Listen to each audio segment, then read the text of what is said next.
नमस्कार. सारंग ऑर्गॅनिक फार्ममध्ये आपलं स्वागत आहे. तर आज आपण पाहत असाल, आता आमचा हा जीवामृतावरचा हरभरा आहे, त्याची आज काढणी चालू आहे. ह्याच्यावर फक्त 2 वेळाच जीवामृत सोडलेलं होतं. आता त्या हरभऱ्याची आम्ही काढणी चालू केलेली आहे. तर हा हरभरा काढताना ना रासायनिक सारखा असा जातच नाही, सहज उपटून निघतो. आणि तुम्ही पाहू शकता याला किती गाठे लागल्यात.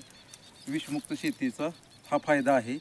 त्यामुळे शेतीलाही चांगलं जीवाणू मिळतात आणि आपणही चांगल्या प्रकारे शेती करू शकतो. तर आता हरभरा काढणी चालू झालेली आहे.